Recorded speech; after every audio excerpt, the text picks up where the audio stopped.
மேடையில் அமர்ந்திருக்கும் மாணவருக்கும் என் எதிரே அமர்ந்திருக்கும் மாணவருக்கும் இனிய மாலை வணக்கம். நான் நாகூர்லேருந்து வந்திருக்கேன். Nagore to Madurai 272 kilometre. நிச்சயமாக 272 வினாடிகளுக்கு மேல் நான் பேச மாட்டேன். 4 நிமிஷம் பேச மாட்டேன். காலை 11 மணிக்கு இந்த உலக தமிழ் சங்கத்தில் நான் நுழைஞ்சேன்.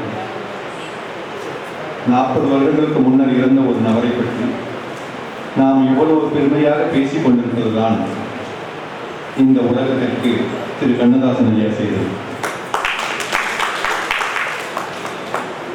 நாகூர் தர்கா, நாகூர் ஆண்டவரின் 11ஆம் தலைமுறை பேரமகன் நான். தமிழக அரசு அறிவித்த தமிழ் செம்மன் விருது பெற்ற தமிழகத்தின் முதல் இஸ்லாமியர் நான் தான். 2015ஆம் ஆண்டு அந்த 15ஆம் ஆண்டு எனக்கு அந்த விருது கொடுக்கப்பட்டது. தமிழ் புத்தகங்கள் நிறைய எழுதியுள்ளேன்.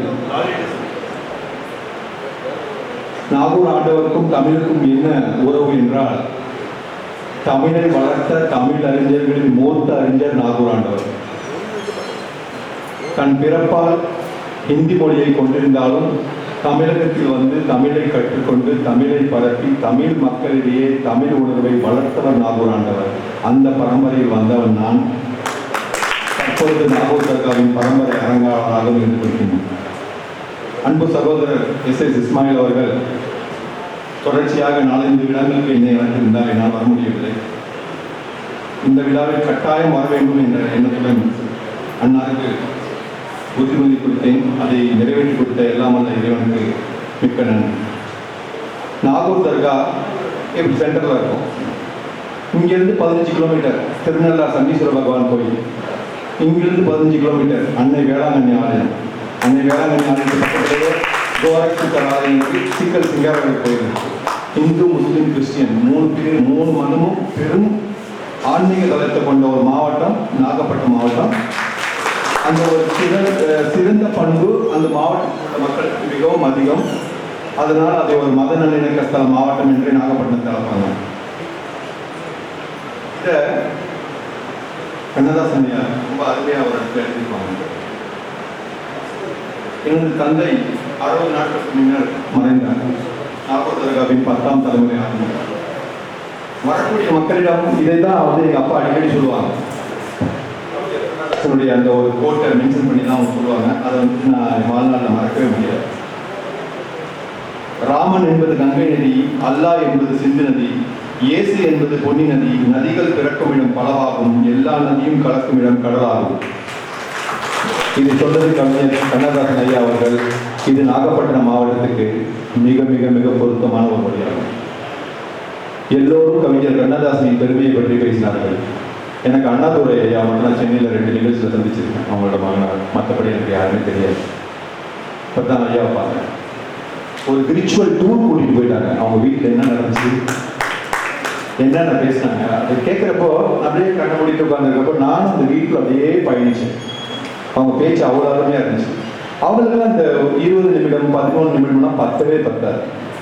1 மணி நேரம் மயக்கி கொடுத்தா கூட அப்படியே நம்மளை அந்த வாழ்க்கையில் அவங்களோட பிள்ளைகளா அவங்களுடைய அப்பாவை நம்ம ஒரு அப்பாவை பார்க்குற மாதிரி ஒரு விர்ச்சுவல் டூரே போனோம். அப்படியே அதில் என் பக்கத்தில் உட்காந்துக்கிட்டு ஐயா வந்துட்டு தன்னை அறிமுகப்படுத்துட்டாங்க. எனக்கு யாருன்னு தெரியல.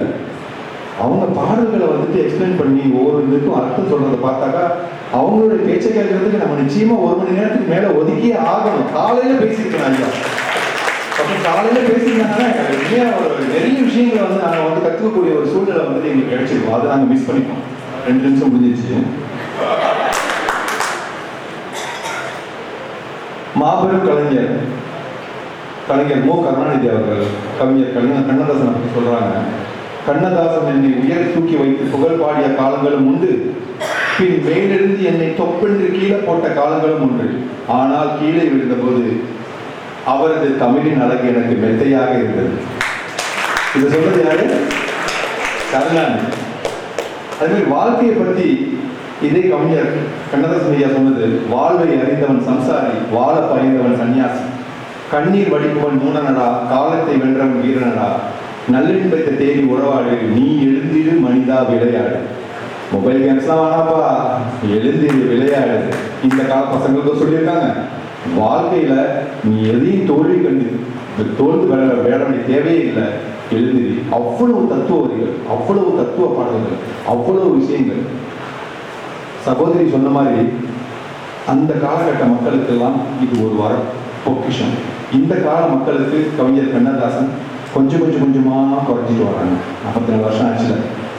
இந்த தலைமுறைகளுக்கு அவர்களுடைய அந்த தன்னம்பிக்கை வரிகளையும் தத்துவ வரிகளையும் எடுத்துச் செல்வது நிச்சயமாக நமது கட்டாய பணியாக இருக்க வேண்டும். வாய்ப்பு கொடுத்தமைக்கு நன்றி.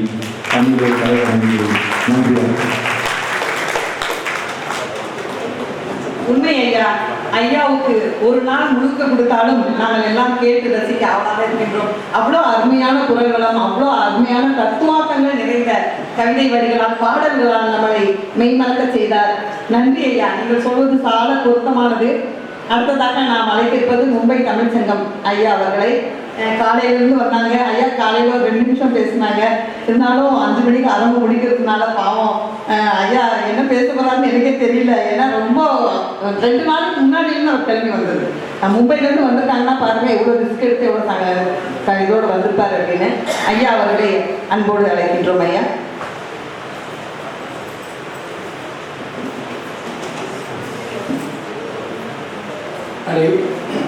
அனைவருக்கும் இனிய மாலை வணக்கம். சகோதரி நூர்ஜஹான் அம்மா எனது அருகில் வந்து அதிகமாக கைத்தட்டும் அளவிற்கு நான் பேச மாட்டேன். 1-2 நிமிடங்களில் என்னுடைய சுற்றுரை முடித்துக் கொண்டு காலத்தில் அறிவிக்கிறது. கம்பன் எனும் மாநதியில் கால் நதி போல் ஆவேனா என நம்புகிறேன் பாட்டெழுதும் நானே.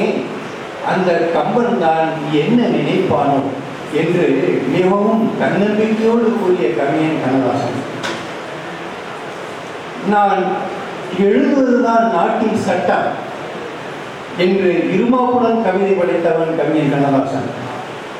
எந்த நிலையிலும் எனக்கு மரணம் இல்லை என்று ஆணித்தனமாக சொன்னவன் கவியரசர் கண்ணதாசன்.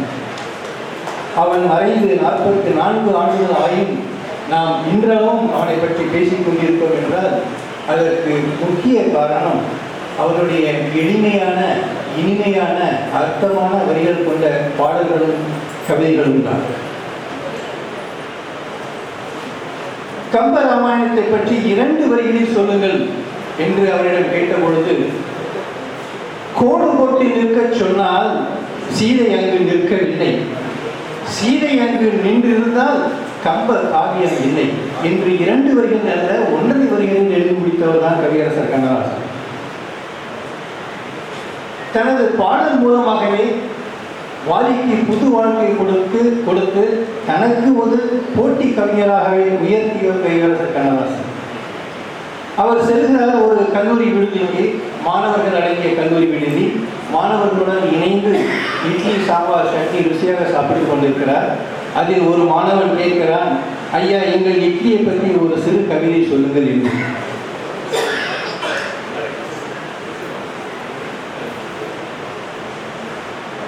சிரித்துக்கொண்டே கவியரசர் சொல்கிறார், இட்லியே ஏன் இவ்வளவு இழைத்து விட்டாய், எவனை எங்கே நினைத்து நீ காதலித்தாய்.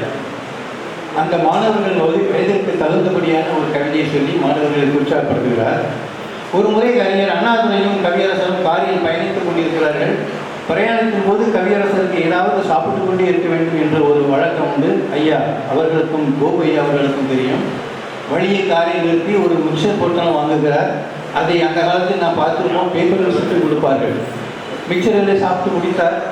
அந்த மிக்சரில் பொதிந்து கொடுத்த அந்த பேப்பரில் பார்க்கிறார், ராமச்சந்திர கவிராயர் என்கிற ஒரு கவிதை அவரது கண்களுக்கு தென்படுகின்றன.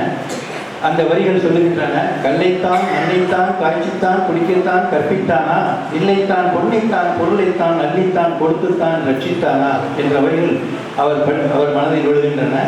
அதை உள்வாங்கிக் கொள்கிறார். மறுநாள் பாடல் எழுதுவதற்காக செட் செல்கிறார். அங்கு கேரக்டர் சொன்ன சூழ்நிலையும் இந்த பாடலின் வரிகளை நினைவு கொண்டு ஒரு அருமையான பாடல் எழுதுகிறார். அத்தான் என்னத்தான் அவர் என்னைத்தான் எப்படித்தான் சொல்வேன் தான் என்று இத்தான் என்று முடிக்கக்கூடிய ஒரு அருமையான ஒரு பாடலையும் கொடுக்கிறார். இப்படி தான் படித்ததை உள்வாங்கிக் கொண்டு எந்த சூழ்நிலைக்கு தகுந்தபடி அவர் பாடல் எழுதுவதில் கண்ணதாசன் மிகவும் சிறந்தவர். ஒரு சமயம் இயக்குனர் ஸ்ரீதர், MS விஸ்வநாதன் எல்லோரும் பாடல் எழுத அமர்ந்திருக்கிறார்கள். கவியரசர் கண்ணதாசன் வரவில்லை. அவர் வருவார் வருவார் என்று காத்து கொண்டிருக்கிறார்கள். அவர் வரவே இல்லை. கோபத்துடன் ஸ்ரீதர் பேசிவிட்டு, இந்த குடிகாரனை நம்பி நான் பாடல்களில் வந்தால் இது நடக்காது என்று கூறிவிட்டு போய்விடுகிறார். கண்ணதாசன் அப்பொழுது வருகிறார்.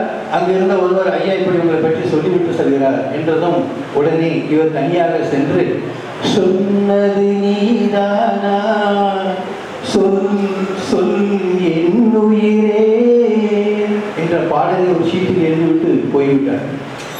அவர் போன பிறகு அந்த ஆபீஸ் பையன் ஐயாவை காமிக்கிறார், இது அவர் எழுதி கொடுத்த கவிதை பாடல் என்று. அதை பார்த்து விட்டு, அட பாவி, நீ 2 வார்த்தையை திட்டிருக்கலாமே, இது பாடலிலேயே என்னை இப்படி திட்டிவிட்டு போய்விட்டாரே என்று சொல்லி அவர் வருத்தப்பட்டதாக ஒரு செய்தி உண்டு. அதுபோக இன்னொரு பாடல் சூழ்நிலை என்னை விட அதிகமாக ஐயா காவேரி அவர்கள் அதிகமாக பின்னணி சொல்வார்கள். அவர்கள் பேச சொன்னால் பேசிக்கொண்டே இருப்பார்கள். நானும் அவர்களுடைய பல நிகழ்ச்சிகளில் சென்னையில் கலந்திருக்கிறேன். இன்னொரு பாடல் சூழ்நிலை என்னவென்றால், கவிஞர் பாடல் எழுத வந்திருக்கிறார், விசுவை கூப்பிடுகிறார், விசு வரவில்லை. எம்எஸ்சிபிசியை அழைக்கிறார்கள், அவர் தூங்கிக் கொண்டிருக்கிறார் வீட்டில். 2 முறை ஃபோன் பண்ணுகிறார், 3 முறை ஃபோன் செய்கிறார், வரவில்லை. தூங்கிக் கொண்டிருக்கிறார் என்ற செய்தி மட்டும் தெரிகிறது. உடனே கவியரசர் கோபப்பட்டு ஒரு பாட்டு எழுதி கொடுத்து சென்று விடுகிறார். அந்த பாடலில், அந்த பின்னணியில் உருவான கதை தான் பாடல் தான். அவனுக்கு என்ன தூங்கிவிட்டால் அகப்பட்டவன் நானல்லவோ. அப்படி ஒவ்வொரு பாடலுக்கு பின்னாலும் ஒவ்வொரு பின்னணி இருக்கிறது. அவருடைய சிறந்த பாடல்களுக்கு பின்னால் கண்டிப்பாக ஏதாவது ஒரு பின்னணி இருக்கத்தான் செய்யும் என்று நாம் கண்டிப்பாக தெரிந்து கொள்ள வேண்டும். அப்படிப்பட்ட மகா கவிஞன் இன்று நம்மிடையே இல்லை. 44 ஆண்டுகள் ஆகியும் நாம் அவற்றை பேசிக் கொண்டிருக்கிறோம். அவருடைய மறைவிற்கு வாலிப கவி வாலி அவர்கள் ஒரே வரியில் எழுதினார், படிக்க தெரியாத எத்தனையோ மக்களுடன் எவனும் ஒருவன் தான் அழகான ஒரு கவிதை புத்தகத்தை கிழித்து விட்டான் என்று அவருடைய இரங்கல் கவிதையை குறிப்பிடுகிறார். மேலும் உயிரோடு இருக்கும்போது தனக்காக ஒரு இரங்கற்பா கவிதையை எழுதிய மகாகவியன் தான் கண்ணதாசன். இதுவரையில் யாருமே உலகத்தில் தான் உயிரோடு இருக்கும்பொழுது தனக்காக ஒரு கவிதை எழுதியாக வரலாறே கிடையாது. அந்த வரலாற்று சாதனை செய்தவர் தான் கவிதாசர் கண்ணதாசன். தனக்காகவே ஒரு இரங்கற்பாவே எழுதி வைத்து சென்றிருக்கிறார். அவருடைய மறைவுக்கு நமது முத்தமிழ் அறிஞர் டாக்டர் கருணாநிதி அவர்கள் ஒரே ஒரு வரியில் மட்டும் இரங்கல் செய்தி குறிப்பிடுகிறார். கண்ணதாசா, நிலையான மனம் இல்லை உனக்கு, ஆனால் நிலையான புகழ் உனக்கு என்று கூறுகிறார். இத்துடன் இந்த மகா சபையில் எனக்கும் ஒரு வாய்ப்பளித்து என்னை பேச வைத்த என் அன்பு சகோதரர் இஸ்மாயில் ஐயா அவர்களுக்கும், என்னுடன் பணியாற்றி கொண்டிருக்கும் அத்தனை சகோதரிகளுக்கும், வந்திருக்கும் அத்தனை நபர்களுக்கும் மும்பை தமிழ் மக்கள் சார்பாக எனது நன்றியை வணக்கத்தையும் தெரிவித்துக் கொள்கிறேன். மேலும் மும்பையில் பல நிறுவனங்கள், பல அமைப்புகள் இருக்கின்றன. தமிழ்ச்சங்கங்கள், சங்கீத சபாக்கள் என்று பல அமைப்புகள் இருக்கின்றன. நான் மும்பையில் 45 ஆண்டுகளாக இருக்கிறேன். என் சொந்த ஊர் திருநெல்வேலி தான். திருநெல்வேலியில் படிப்பை முடித்துவிட்டு நான் மும்பை போனதும் மத்திய அரசாங்க பணியில் இருந்து ஓய்வு பெற்றவர். அங்கு பல அமைப்புகளுடன் எனக்கு தொடர்பு இருக்கின்றன. என் மனதில் ஒரு எண்ணம் உருவாகிக் கொண்டே இருந்தது. இத்தனை அமைப்புகள் இருந்தும் காலத்தை வென்று நின்ற கண்ணதாசன் பெயரில் ஒரு அமைப்பு ஏன் இருக்கக்கூடாது, அதை நாம் ஏன் உருவாக்கப்படாது என்ற ஒரு சிந்தனையில் நான் 5 ஆண்டுகளுக்கு முன்பாக இந்த மும்பை கவியரசர் கண்ணதாசன் தொழிற்பறிவை உருவாக்கினோம். என்னுடன் சேர்ந்து சில நண்பர்களும் சேர்ந்து இதை உருவாக்கினார்கள். அந்த குழுவில் நண்பர் இஸ்மாயில் ஐயா அவர்கள் ஒரு முக்கியமான இடம் பெற்றிருக்கிறார்கள் என்று சொல்லி, கடந்த 5 வருடங்களாக என்னுடைய நிகழ்வில் பல தமிழறிஞர்கள் வந்து கலந்து கொண்டிருக்கிறார்கள். கண்ணதாசன் புதல்வர்கள் 4-5 பேர்களும் வந்து கலந்து கொண்டிருக்கிறார்கள். அவர்கள் எனது குடும்ப நண்பர்கள் போல. அவர்கள் இல்லத்திற்கும் பல முறை சென்றிருக்கிறேன், அவருடைய அலுவலகத்திற்கும் சென்றிருக்கிறேன், காந்தி கண்ணதாசன் மனம் விட்டு பேசியிருக்கிறேன். ஆனாலும் எல்லோரும் சொல்லாத சில விஷயங்களை இந்த சகோதரர் கோபி அவர்கள் ஒரு சில செய்திகள் சொன்னார்கள். மிகவும் மகிழ்ச்சி. அவர்களுக்கும் நன்றி பாராட்டி விடைபெறுகிறேன். நன்றி, வணக்கம்.